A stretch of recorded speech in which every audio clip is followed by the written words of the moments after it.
Outside the window, a pure white snow scene greets the eye. The winter mornings in Alaska always begin with silence.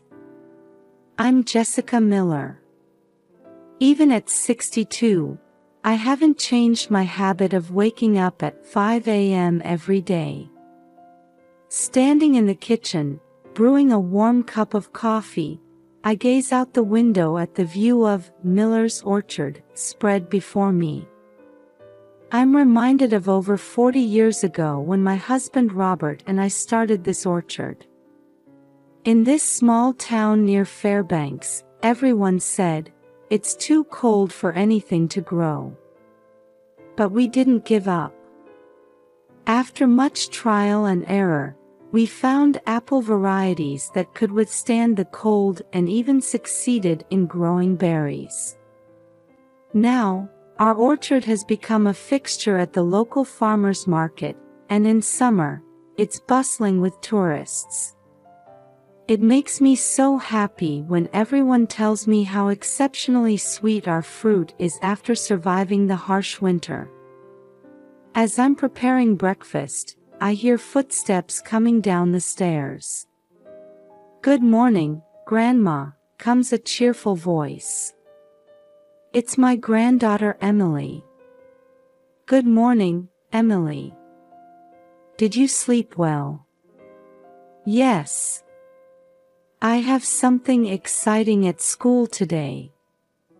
Emily, 8 years old, is the only daughter of my son Michael and his wife Sarah.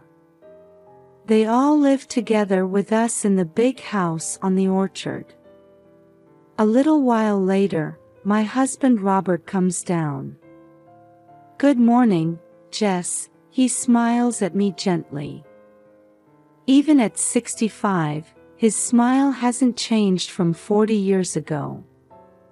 It's delivery day today, isn't it? I say. "Yes, I'm heading to Fairbanks Co-op." "I should be back by evening," Robert replies. After breakfast, once Emily has left for school, I put on my rubber boots and head out to the orchard.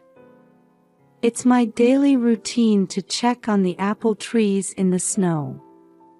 During winter, the trees are dormant, but we can't neglect preparations for spring. Around noon, my son Michael comes to the office. "Mom, I've finished this year's financial report," he says, looking a bit tired. "Thank you, Michael. You're always working so hard." "Yes," he answers vaguely. I've been worried about Michael lately. His relationship with his wife Sarah doesn't seem as good as it used to be. In the afternoon, I attend a gathering of the gardening club at the local community center. "Jessica, you'll teach us how to make apple jam again this year, won't you?" my longtime friend Mary asks me. "Of course. Let's all have fun making it together," I reply, feeling the importance of our community connections. In the evening, we all go to Emily's school event, a winter music concert. Seeing my 8-year-old granddaughter on stage warms my heart. However, I sense a subtle tension between Michael and Sarah sitting next to me, which worries me a little. On the way home, Robert praises Emily. "That was a wonderful performance." We all laugh together, enjoying this simple moment of happiness. But somehow, a small worry lingers in the back of my mind. Will these peaceful days continue? Several weeks have passed since that music concert, and the Alaskan winter has grown even harsher. As I drink my morning coffee and look outside, I see the snow falling heavily. The thermometer reads 10 degrees Fahrenheit. "It's particularly cold today," I mutter to myself while gazing at the orchard through the kitchen window. The snow-covered trees stand silently, as if wrapped in a white blanket. Despite the severe cold, today is my day to pick up Emily from after-school care. I had promised to pick her up at 4 p.m. from the YMCA winter break program. "Robert, I'll be picking up Emily today," I call out to my husband. "Oh, that's right. Be careful out there," Robert answers. He seems to be organizing some documents in his study. Looking at the clock, I see it's already past 3 p.m. I should get ready, I think to myself, putting on my coat and grabbing the car keys. As I step outside, the cold wind stings my cheeks. I quickly get into the car and try to start the engine. However, when I turn the key, nothing happens. That's odd. I think, trying a few more times, but there's no response. Feeling uneasy, I get out of the car and call out to Robert. "Robert, it seems the car battery might be dead." He looks a bit surprised and says, "That happens often on days this cold. It's an old car, after all." "But I need to pick up Emily," I say, feeling anxious. Robert offers, "Should I go instead?" "No, it's all right. Don't you have an appointment to get your watch repaired today?" I remind him. Robert is a collector of old pocket watches and had mentioned going to the town watchmaker today. "Oh, that's right. I completely forgot," Robert says, lightly tapping his forehead. "But if Jess's car isn't working, I'll borrow Michael's car," I suggest. "My son is working from home today." I go back inside and knock on Michael's door upstairs. "Michael, do you have a moment?" "What is it, Mom?" Michael pokes his head out. "The car battery is dead. Can I borrow your car to pick up Emily?" Michael seems to think for a moment. "Ah, I see. Sure, go ahead," he says, handing me his car keys. "Thank you. I'll be back soon," I say as I head down the stairs. When I return to the entrance, Robert is still there. "Everything okay?" he asks. "Yes, I'm going to use Michael's car," I answer. For a moment, I thought I saw Robert's expression cloud over. Was it my imagination?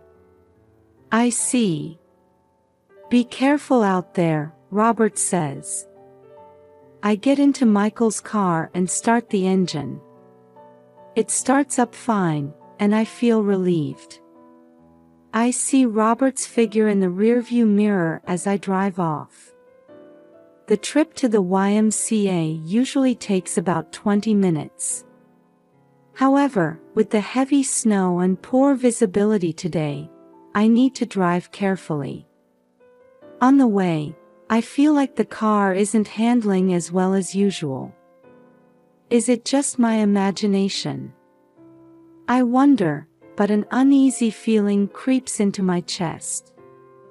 When I arrive at the YMCA, Emily is waving energetically from inside the building. I get her into the car, check her seatbelt, and we set off. "Grandma, guess what? I made a snowman today." Emily starts excitedly. "Oh, did you have fun?" I reply, but in my heart, an indescribable anxiety is growing. Robert's behavior, the condition of Michael's car, and today's unusually cold weather. I can't shake the feeling that something is off. As we head home, I take a deep breath. I hope this ominous feeling is just me being overly worried. With that wish, I slowly drive on. About 15 minutes after leaving the YMCA, we reach the road along the Yukon River. The snow is still falling heavily, and even with the wipers at full speed, it's hard to see clearly ahead. The white world spreading out on both sides is beautiful, but in our current situation, it feels a bit eerie.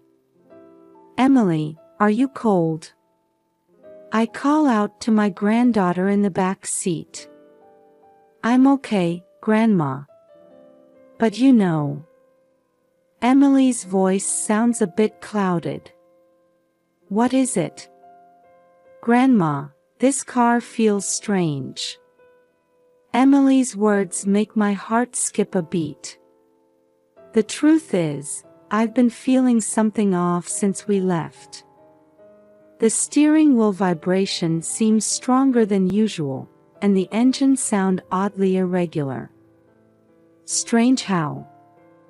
I ask, trying to stay as calm as possible. "There's a clunking sound.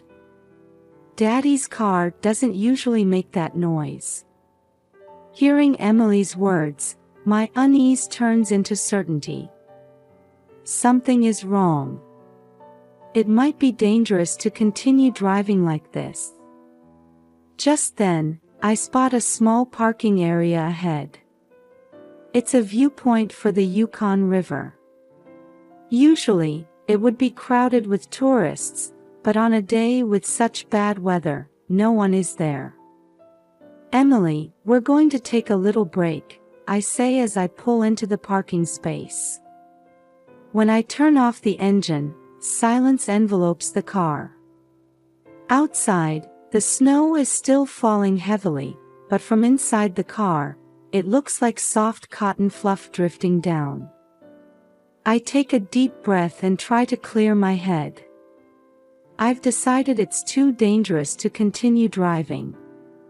But walking home in this snow is impossible too. "Emily, Grandma is going to call a taxi. Can you wait a little longer?" "Okay, I understand," Emily nods obediently. I take out my smartphone and call the local taxi company, Fairbanks Cab. Fortunately, they say they can pick us up in about 30 minutes. A taxi will be here soon.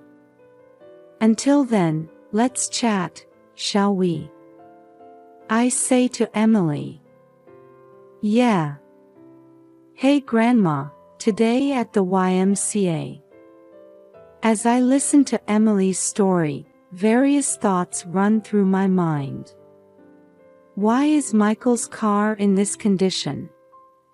Is it just a coincidence, or? 30 minutes later, I see the taxi's headlights. The driver gets out and checks the situation. "Ma'am, it's dangerous to keep going like this. You did the right thing by stopping and calling us."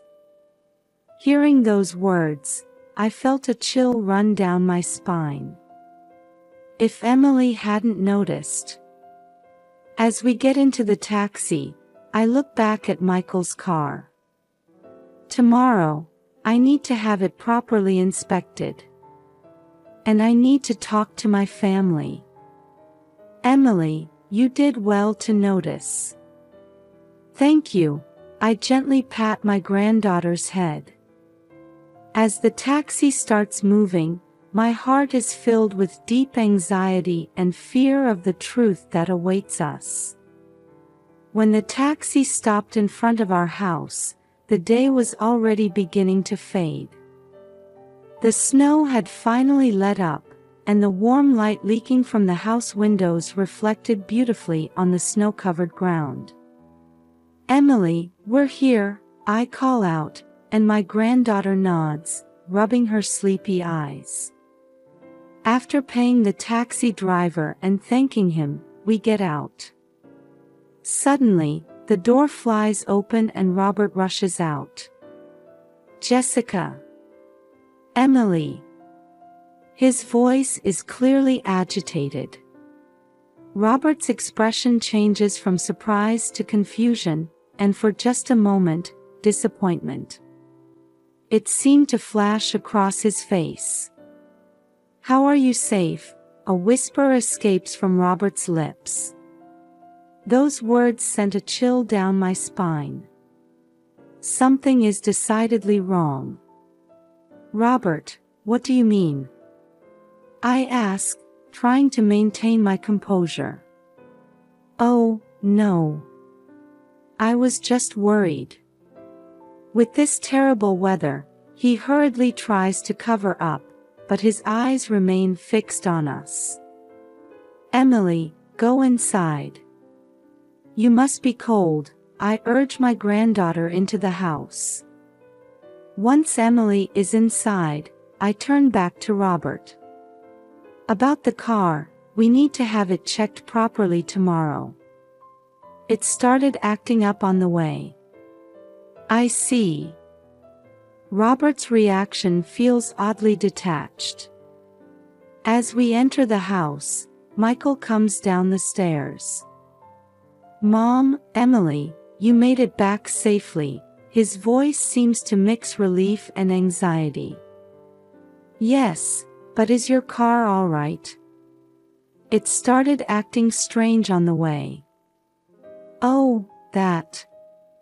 I haven't had it checked recently," Michael answers, averting his eyes. "That night, I couldn't sleep."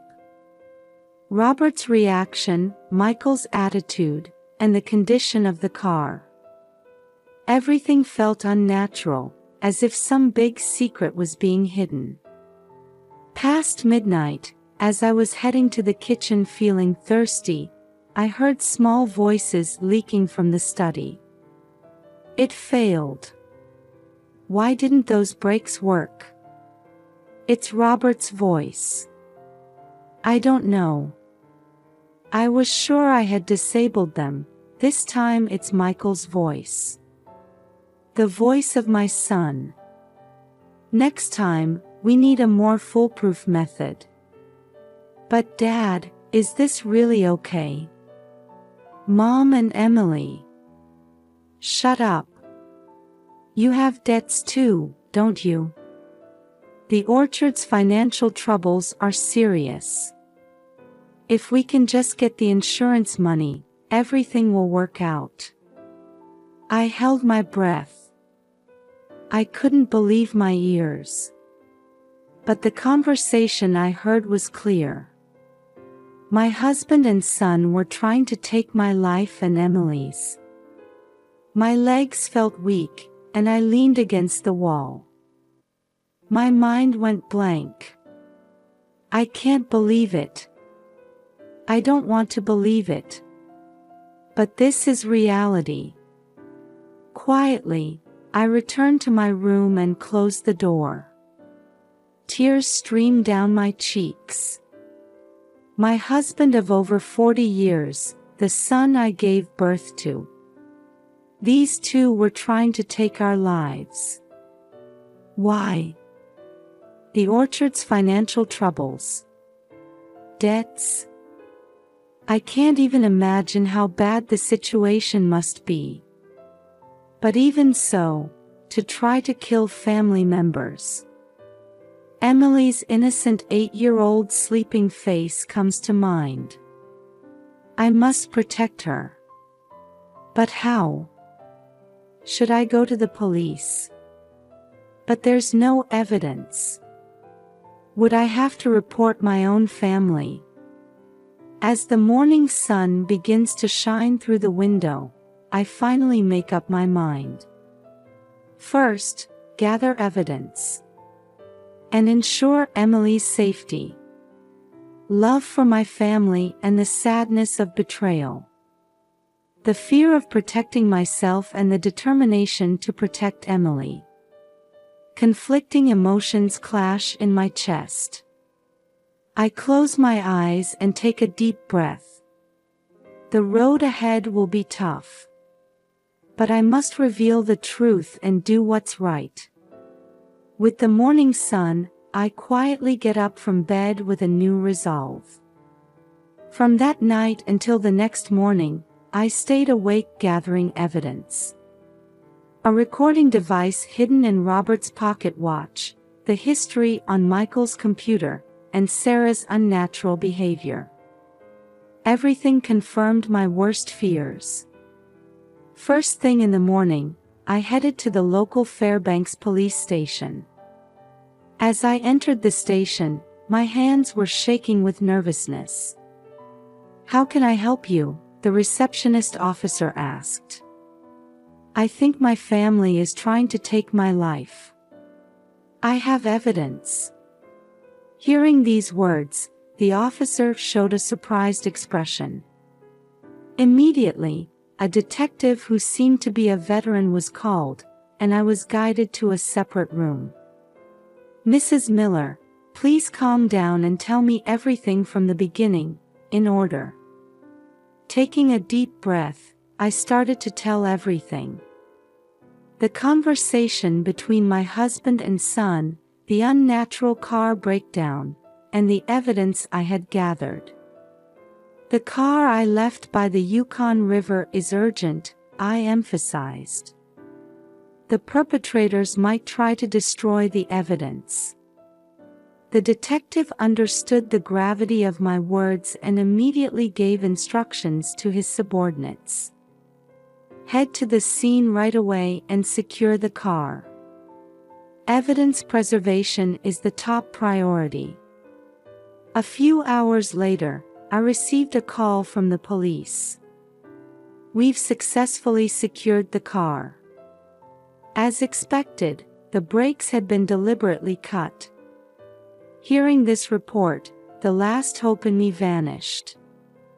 I felt like I was being confronted with the reality of the situation once again. After that, the police investigation progressed rapidly. Emily and I took refuge in a safe place and fully cooperated with the investigation.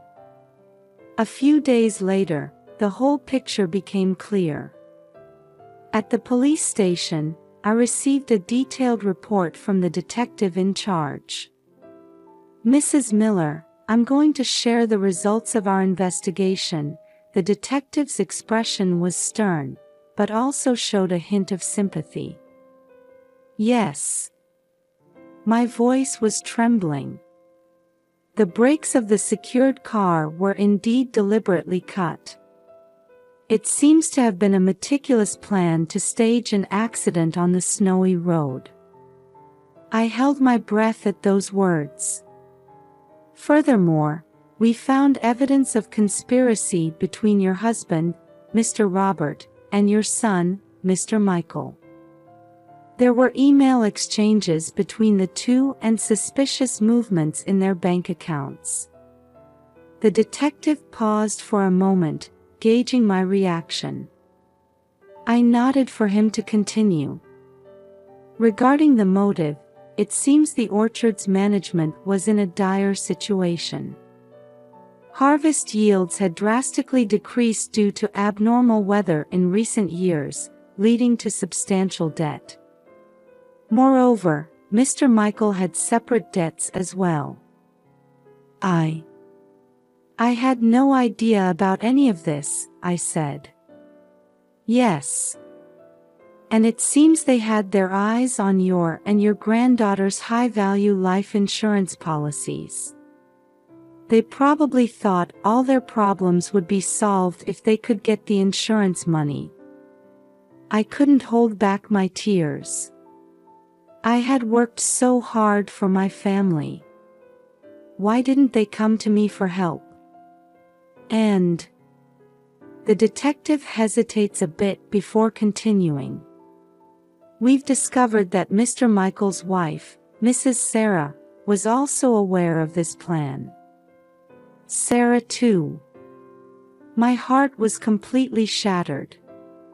Mrs. Sarah wasn't directly involved, but she knew about the plan and didn't stop it. Rather, it seems she was in agreement with it.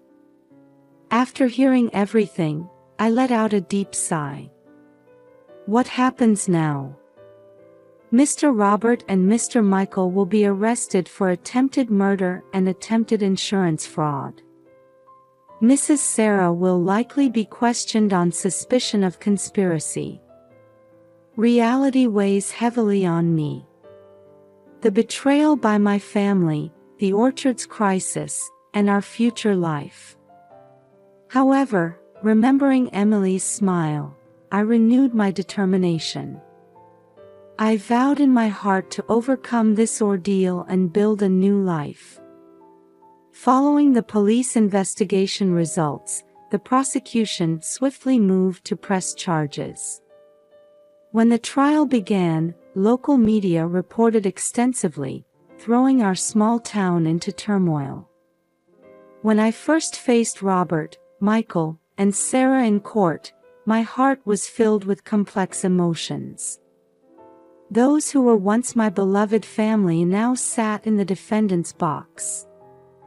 The trial lasted for several weeks, and I took the witness stand. While speaking, I kept Emily's face in my mind, mustering all my courage. On the day of the final arguments, the prosecutor demanded severe sentences. The defense pleaded for leniency, but the evidence was clear. On the day of the verdict, the judge sentenced Robert to 15 years and Michael to 10 years in prison. Sarah received a 2-year suspended sentence. After the sentencing, Robert looked at me and said in a faint voice, "Jessica, I'm truly sorry. I was so caught up in the business." Michael also apologized tearfully, "Mom, the debts kept piling up, and I didn't know what to do." However, their words didn't reach my heart. As I was leaving the courthouse, Emily squeezed my hand and said, "Grandma, let's do our best together. Everyone loves your apple jam." Those words brought tears to my eyes that I couldn't hold back. When we returned home, I had to face the orchard's debts and management issues. As I was at a loss, our neighbor Martha introduced me to the Alaska Legal Services Corporation. "They'll surely help you. If you explain your situation, you should be able to get appropriate advice," Martha said. Encouraged by Martha's words, I contacted the Alaska Legal Services Corporation the next day. Speaking with a lawyer who listened attentively to my story, I felt a glimmer of hope. "Mrs. Miller, let's start by proceeding with the divorce and removing Michael from the orchard's management," the lawyer suggested. Hearing those words, I let out a deep breath. Divorcing my husband of over 40 years. Parting ways with my son. While my heart felt constricted, I knew I had to move forward, for Emily's sake and my own. "I understand. Please proceed," I answered. The following months were filled with legal procedures. However, unexpected support also came our way. The local community rallied to help rebuild the orchard. "Jessica, if there's anything we can do, just let us know," my longtime friend Mary said. She was the president of the local gardening club and gathered many volunteers. One morning, when I arrived at the orchard, more than 20 people from the community had gathered. Everyone was holding shovels and buckets, ready to help. "Everyone, thank you." I choked up with emotion. From that day on, the orchard began to transform little by little. With the help of the community, we pruned old trees and planted new saplings. An organic farming expert gave us advice on soil improvement, and students from the local university's agriculture department came to help as part of their research. Emily also eagerly helped out. "Grandma, "This apple tree will surely grow big by the time I'm grown up," she said, looking at a sapling with hope-filled eyes. Legal issues were also gradually resolved. With the help of the Alaska Legal Services Corporation, we proceeded with the divorce from Robert and completely removed Michael from the orchard's management. However, many challenges still remained. Repaying debts, finding new distribution channels, and above all, securing Emily's future. But there was no turning back now. "Emily, you know what? Grandma has a new idea," I said to my granddaughter one day. "I'm thinking of starting an agritourism business at our orchard. How about apple picking and jam making experiences?" Emily's eyes lit up. "Wow, that's amazing.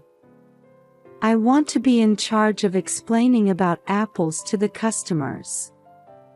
Hearing those words, I could smile from the bottom of my heart. For this child, I can overcome any difficulty. I was sure of it. Rebuilding the orchard wasn't an easy journey. There were times when I felt like giving up. But Emily's smile and the support from the community became my emotional pillars. And slowly but surely, Miller's Orchard was reborn into a new form. 5 years have passed since then. Miller's Orchard has changed beyond recognition. Today, the Fairbanks Farmers Market is bustling as usual.